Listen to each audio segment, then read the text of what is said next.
C'est toujours un plaisir de vous retrouver, mesdames, messieurs, bonsoir. La mauvaise gestion des feux de végétation au Bénin constitue une des principales causes qui amplifie la dégradation des ressources naturelles et par conséquent la perte de la biodiversité. En effet, le feu, quoique utile, demeure un outil très sensible dont l'utilisation doit être réglementée. Le ministère du Cadre de vie procède chaque année alors à l'allumage des feux précoces de végétation. Quelle est donc l'utilité de ces feux? Pour répondre à cette interrogation, nous recevons l'adjudant-chef Mathias Dancy. Il est le responsable communal des eaux-forêts et chasses de Bonou. Bonsoir, monsieur Dancy. Bonsoir, madame Maniamboussou. Comment allez-vous? Je vais bien. Merci d'avoir accepté notre invitation. C'est à moi de vous remercier. Et dites-nous déjà, qu'est-ce qu'un feu précoce de végétation? D'abord, avant d'aller sur les détails des feux précoces, je voudrais définir ce que c'est que le feu. Oui. Le feu c'est un phénomène naturel qui se traduit par un dégagement de flammes, d'énergie. Le feu, c'est un phénomène naturel? C'est naturel. Ce n'est pas une ressource naturelle. Okay. Mais c'est un phénomène naturel qui se traduit par un dégagement de flammes, d'énergie, par la dégradation d'un corps. Et tout ceci peut se traduire par une équation chimique. C'est-à-dire? L'équation chimique, c'est la mise ensemble de différents corps et la production ou la perte d'autres. Quand on parle d'équation chimique, on fait appel à la présence des corps dont les uns disparaissent pour donner naissance à d'autres, et ainsi de suite. Maintenant, pour parler de feu précoce, c'est un feu allumé à titre préventif et par mesure de sécurité pour éloigner d'abord les reptiles, pour protéger les récoltes et les habitations.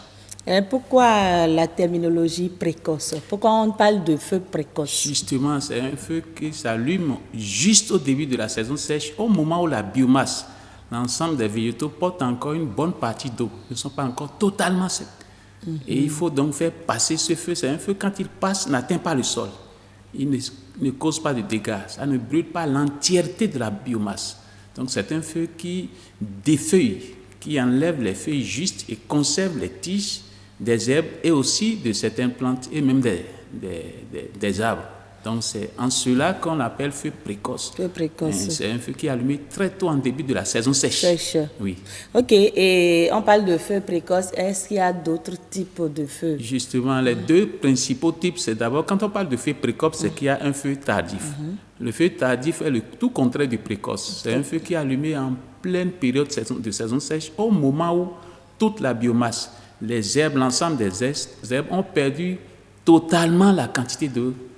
Ce feu-là peut tout ravager sur C'est le feu qui fait assez de ravages et va jusqu'à atteindre le sol et met le sol à nu et brûle même l'intérieur du sol jusqu'à près de 30 cm de profondeur où les micro-organismes qui gèrent la vie au niveau du sol disparaissent ou la régénération, les petites plantes de l'année dernière qui doivent évoluer normalement pour devenir de grands arbres. Ça balaye tout et tout, les semences surtout, les semences, les nouvelles semences qui sont tombées par terre pour être régénérées, produits de la brousse, de la forêt, pour nous servir de végétaux.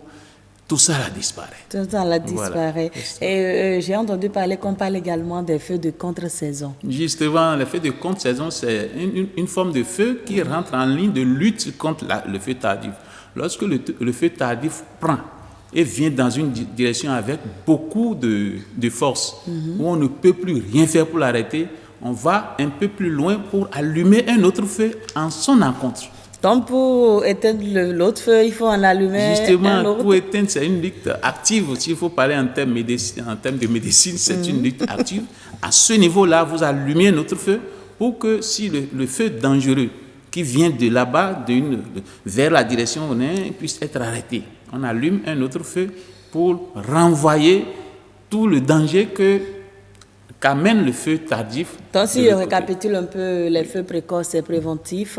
Les feux tardifs, c'est très dangereux. Très dangereux et parfois criminel. Et les feux de contre-saison, c'est pour empêcher les feux tardifs d'évoluer.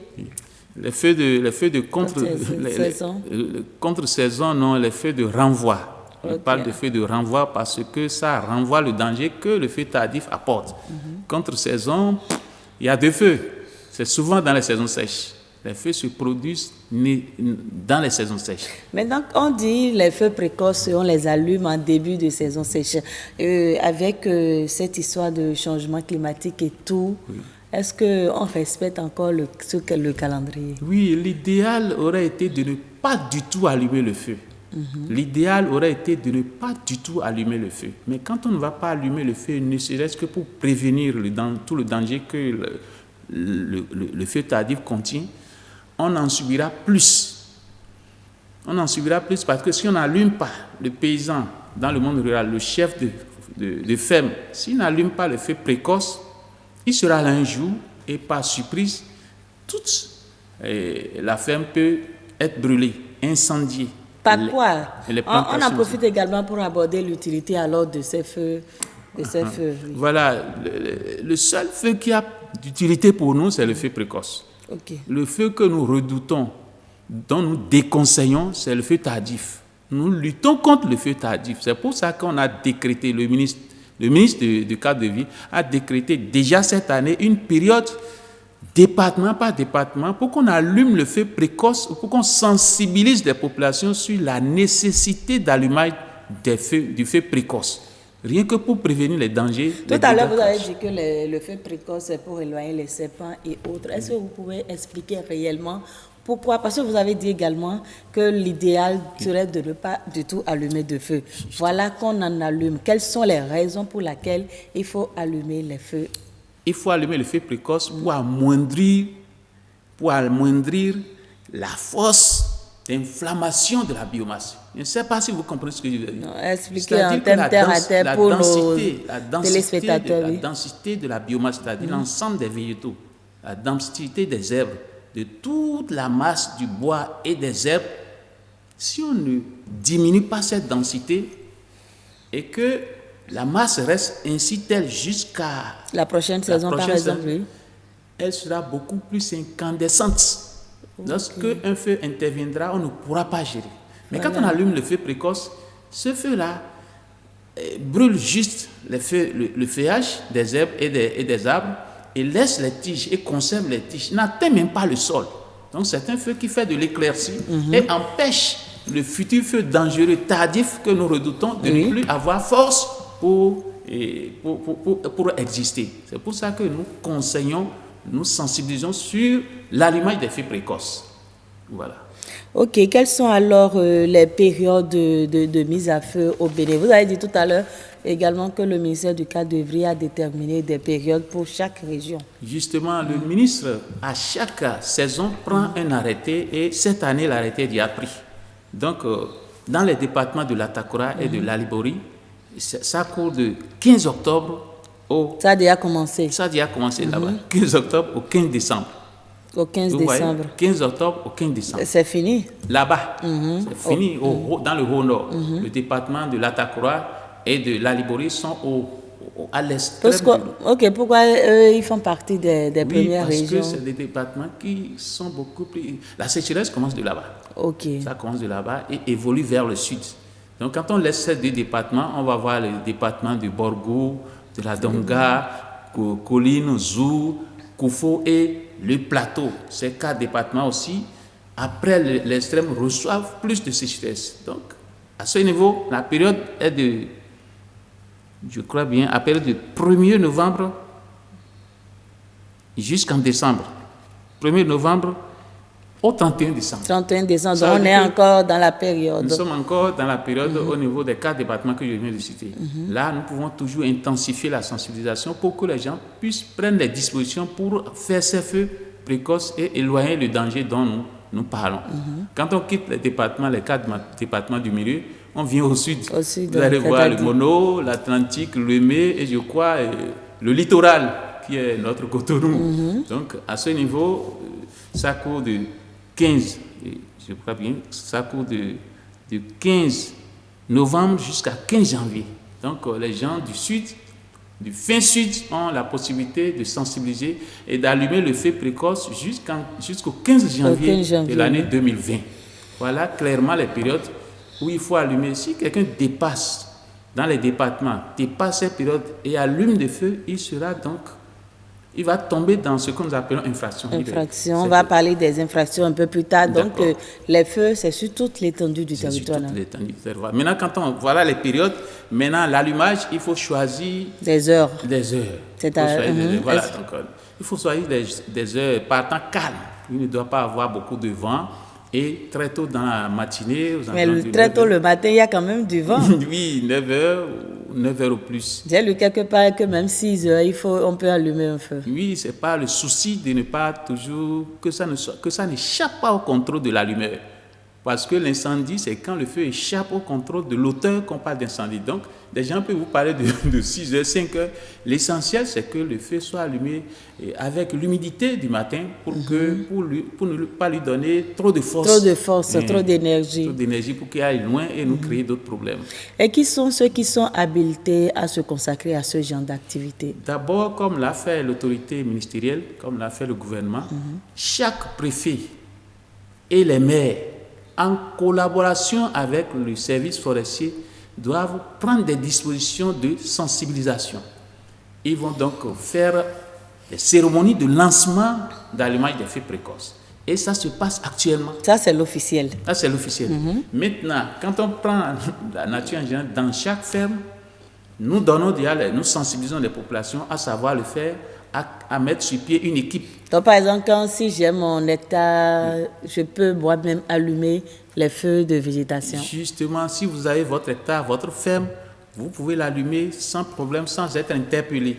Et je vous conseille... Le plus important, c'est de respecter la période et les heures d'allumage. Et de surveiller surtout après l'allumage pour qu'on n'allume pas un feu précoce pour l'abandonner. On allume le feu précoce pour le surveiller de bout en bout, en présence d'une équipe ou si ça veut dégénérer, l'équipe... Une équipe de forestiers ou bien de sapeurs-pompiers? Pas du tout de forestiers. Si vous avez les moyens de sapeurs-pompiers, mais avec les amis d'à côté, les riverains, en tout cas des personnes qui peuvent vous accompagner. Donc, dans ce cas, c'est toujours mieux de s'organiser en bande pour allumer les feux. C'est toujours bon de s'organiser, positionner les gens à des endroits où ça veut dépasser. Ils vont commencer déjà par atteindre ou bien par arroser l'herbe de l'autre côté pour que de feu précoce, on n'aille pas dans les dangers du feu. Mais est-ce que ce n'est pas dangereux de permettre à tout le monde de mettre le feu à la végétation? Dans la période indiquée par le ministre, ce n'est pas du tout dangereux. Même chez nous, dans l'Ouémé, on ne trouve pas d'herbe sèche à allumer. Nous voulons, il y a des communes, surtout ma commune de Bono, il y a de l'eau partout. Je suis dans la vallée. Mais vous êtes sauvés alors, puisque vous n'avez pas besoin d'allumer le feu. on a besoin d'allumer. C'est pour ça que c'est au vu de tout ça là que l'autorité a donné les périodes. Nous en avons jusqu'à 15 janvier. Vous voyez, on nous a donné jusqu'à 15 janvier. Si en décembre, on n'a pas encore de l'herbe bien sèche, je suis très sûr qu'en janvier, vous allez on doit en trouver pour faire... Donc vous guettez la période là? Nous sommes en train de guetter la période et nous suivons déjà notre site d'allumage pour ne pas rater cette opération que le ministère a déjà lancée. Maintenant, pour allumer un feu de végétation, il y a quand même des précautions à prendre. Oui. Pour allumer un feu de végétation, il faut informer tout le monde. Il faut informer tous ceux qui sont alentours. Dans la zone, il faut les informer. Mais si vous êtes particulier, vous n'avez pas besoin d'informer tout le monde. Vous prenez vos dispositions. Vous pouvez recruter des ouvriers pour vous assister. Et quand vous avez cette équipe-là, vous avez la source de feu. Ça peut être une allumette, un briquet. On ne vous dira pas d'aller chercher le feu dans les sources antiques. C'est-à-dire avec la pierre. Avec la pierre ou bien attendre la foudre s'éclater pour obtenir du feu, non. Donc vous allumez votre feu endroit par endroit pour couvrir votre zone d'allumage. Et quand ça va prendre, ça va se limiter dans les endroits que vous avez définis. C'est comme ça que ça se passe. Et dès que ça finit, vous vous rassurez que le feu n'a plus de dégâts à faire. Vous rentrez chez vous. Et vous assurez que tout le feu a été avant de disposer. Voilà, c'est ça. Quelles sont alors les dispositions législatives et réglementaires relatives au feu de brousse au Bénin?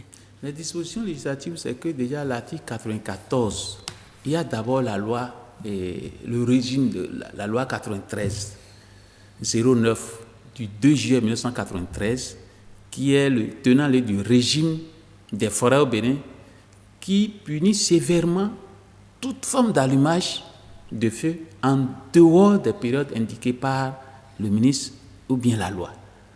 Et quand ça se passe, si on attrape un auteur de feu tardif, un auteur de feu dangereux, il court une peine d'environ de 3 mois à 3 ans d'emprisonnement ou d'une amende de 50 000 à 500 000. Donc si vous êtes paysan, vous êtes un petit chasseur, et vous êtes dans votre récolte, vous êtes dans votre vacances agricoles, il vaut mieux ne pas se créer de problème en allant faire de chasse et allumer le. Dès que ça se passe et que les agents forestiers, n'importe qui vous attrape, vous dénonce, vous êtes passible d'une peine d'amende de 50 000 à 500 000 ou bien d'une emprisonnement de 3 mois. Maintenant, lorsque c'est intentionnel, criminel, vous allez allumer le feu pour régler des comptes à vos prochains. Là, il y en a qui le font. Oui, il y en a qui le font aussi. C'est une guéguerre entre fermiers ou bien chasseurs. Des gens animés de très mauvaises volontés qui sont jaloux peut-être de la production de la ferme, qui sont jaloux de l'existence même du domaine et des ressources que ce domaine contient. Ils vont passer derrière et allumer pour brûler tout. Vous venez le matin, c'est pour constater les dégâts. Ça, la loi le punit jusqu'à 5 ans d'emprisonnement. Jusqu'à 5 ans d'emprisonnement. Et quand vous allez dans la loi au niveau de l'article 14 jusqu'à 96, vous aurez toutes les informations nécessaires.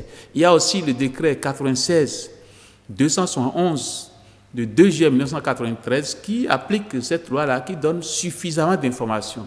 Le mieux, c'est de ne pas allumer le feu tardif en dehors des périodes où on autorise le feu précoce. Et il ne faut pas allumer les feux en dehors des périodes indiquées par le ministre. Mais tout à l'heure, j'ai abordé la question des changements climatiques. Oui. Et si jamais la période fixée par le gouvernement ne cadrait pas avec la survenance de la saison sèche en ce moment, on fait comment? Le gouvernement est très averti. Le gouvernement a des cadres de haut niveau qui maîtrisent tout ça là. Le gouvernement ne peut jamais une erreur de recommandation de période d'allumage.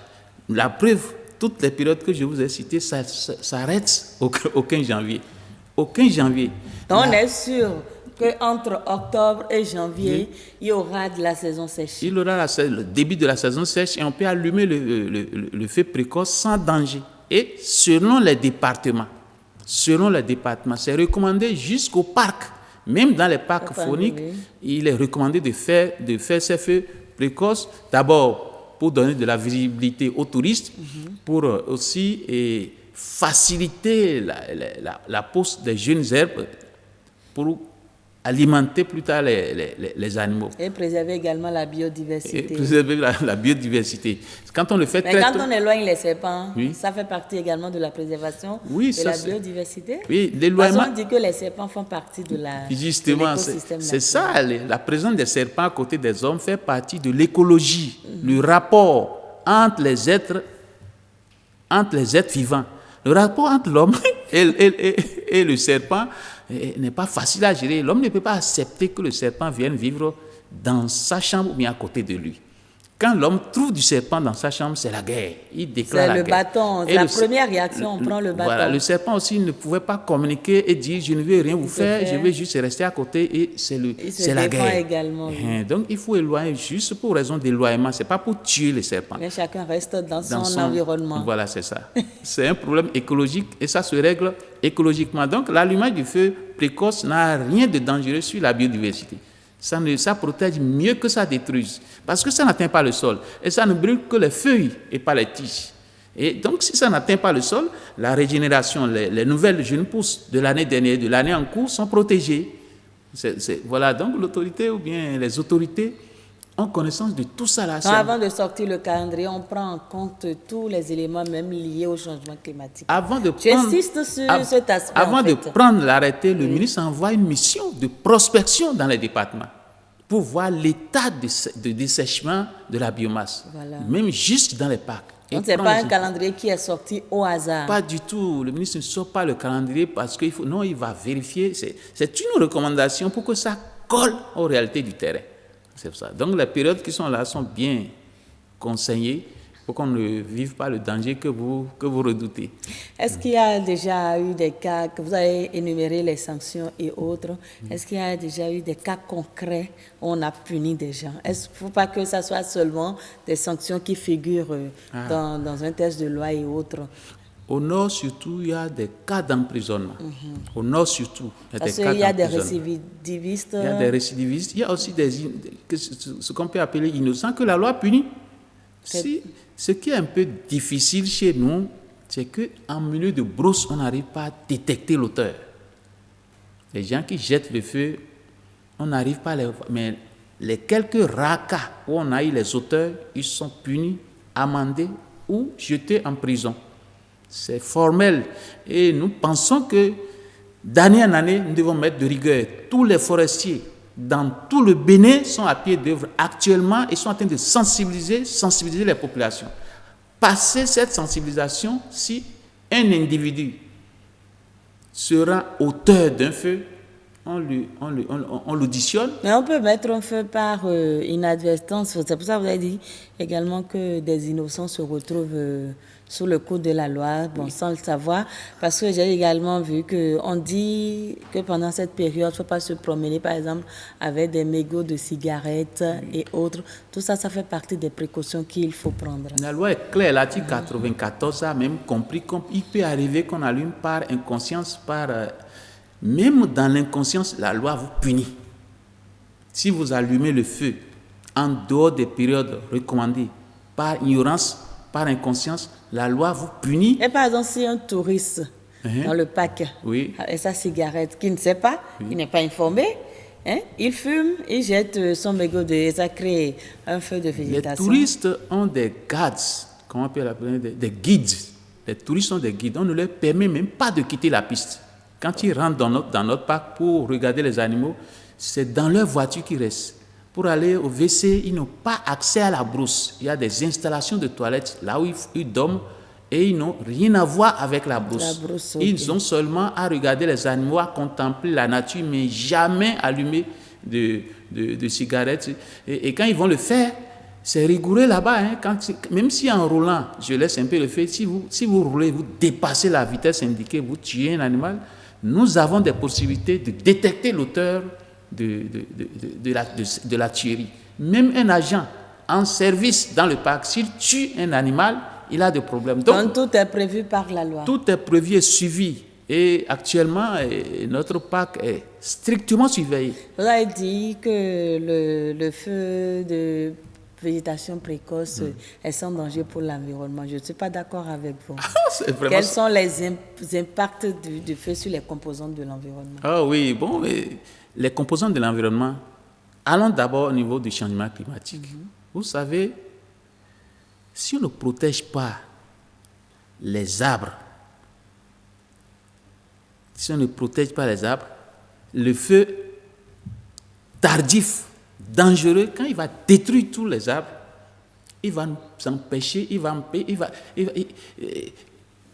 attendez, les gaz carboniques que les feux tardifs produisent, c'est ces gaz carboniques qui sont les plus importants parmi les gaz à effet de serre, qui vont déstabiliser la couche d'ozone là-bas. Donc, ce qu'on conseille au niveau des feux précoces, ça ne fait pas assez de fumée. Ça n'émet pas assez de gaz carbonique. Et c'est juste pour amoindrir, pour empêcher un futur feu tardif qu'on fait le feu. Si on ne faisait pas le feu précoce, on aura une densité de gaz carbonique qu'il n'en faut, et ça va accélérer davantage la destruction de la couche d'ozone. Or, le gaz carbonique, c'est ça que les arbres absorbent. Pour faire leur photosynthèse, ils ont besoin de prendre du gaz carbonique. Ils constituent par ce niveau-là un réservoir de carbone pour un produit vous voyez. Donc, c'est en voulant protéger les arbres, en voulant protéger les végétaux qu'on a institué le feu précoce. Maintenant, outre le feu de renvoi, est-ce qu'il y a d'autres méthodes pour lutter contre le feu rapidement? Il y a d'autres méthodes. Si n'importe quel propriétaire de ferme devrait faire ce qu'on appelle les pare-feux tout autour de sa plantation, tout autour de sa ferme. Il ne faut jamais négliger ça. Tous ceux qui ont installé de nouvelles plantations cette année, palmeraie, quoi que ce soit, doivent nettoyer tout autour une bande d'environ 6 à 12 mètres, bien nettoyée pour que le feu ne trouve pas accès à cette plantation. Si on ne fait pas ça, on donne libre champ au feu. On ouvre la voie. On ouvre la voie. On peut aussi planter des espèces qui résistent au feu. Des espèces comme le jatropha qui ne se brûle pas automatiquement. Facilement, on peut planter ça. Ou bien vous mettez une équipe de feu sur place, une brigade. Malgré tout, si vous avez une plantation industrielle, vous mettez une équipe tout autour et vous avez des dispositions de communication où même si le feu arrivait, on peut intervenir pour l'éteindre très rapidement. Et pour conclure?